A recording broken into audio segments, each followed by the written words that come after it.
Constant growth and expansion are the hallmarks of success in the 21st century. If your church hasn't seen double-digit increases in membership, if you're not planning a 20,000 square foot physical plant expansion, or a new 1,000 seat campus every year, you must be doing something wrong, right? Not so, claim the authors of today's book. They suggest that calm, steadfast witness in response to God's movement might just be a suitable alternative to the boom or bust model of church.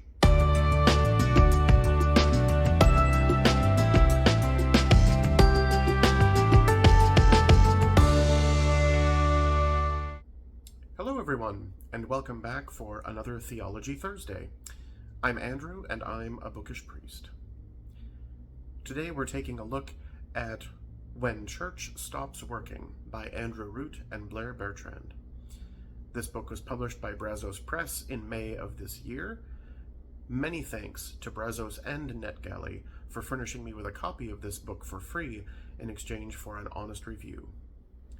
Books are like conversations, and it's always good to know who you're talking to. The authors of this book are Andrew Root and Blair Bertrand. Andrew is the Carrie Olson Belson Professor of Youth and Family Ministry at Luther Seminary in the United States. He writes and researches in areas of theology, ministry, culture, and younger generations.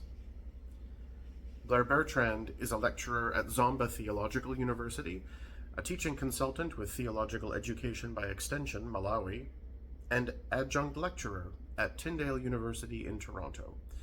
He has served various Presbyterian Church in Canada congregations as an ordained minister and lives in Ottawa, Ontario.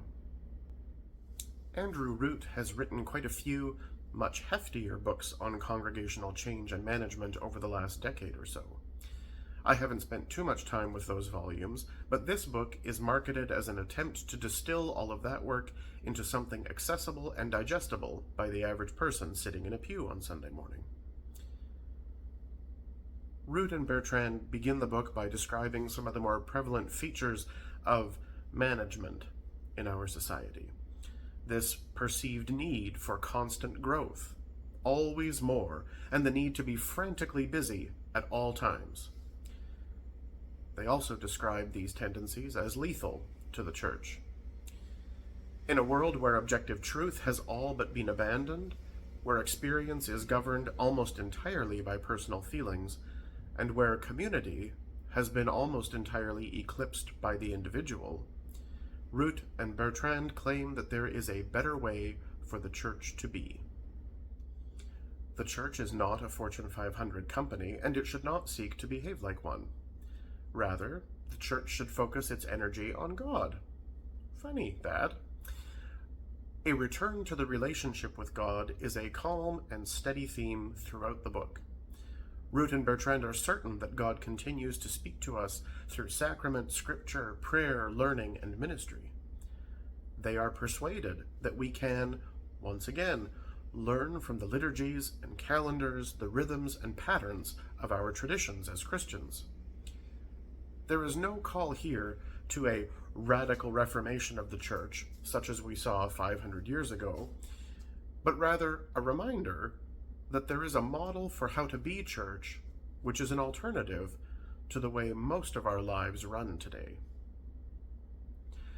The book is not a series of tips and tricks for reviving declining congregations, nor is it a step-by-step manual to a successful stewardship campaign. Rather, it is a persuasive suggestion that our calling as 21st century Christians might be to live in smaller, calmer, more intentional communities than we have done for many generations. So many of the recent books I've read on theology and congregational development have been focused squarely on American evangelical models. This book was a welcome relief from that track, and even includes several references to the realities of church in Canada, courtesy of Dr. Bertrand. This is a lovely change for a reader like me.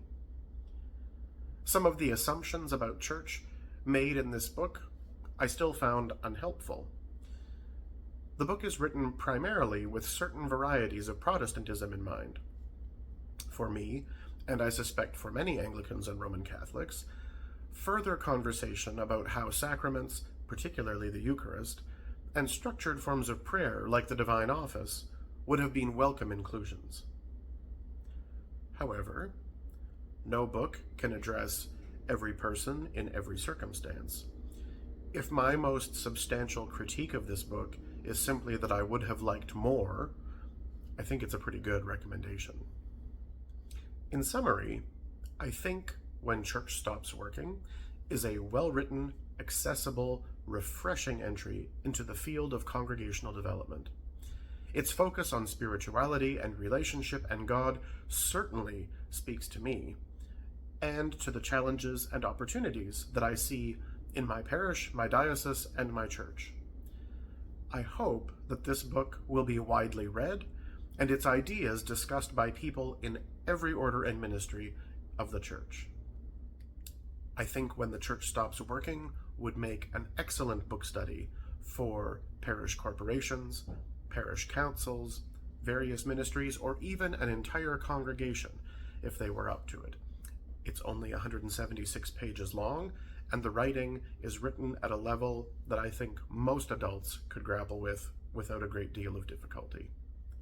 Definitely a strong recommend from me on this one.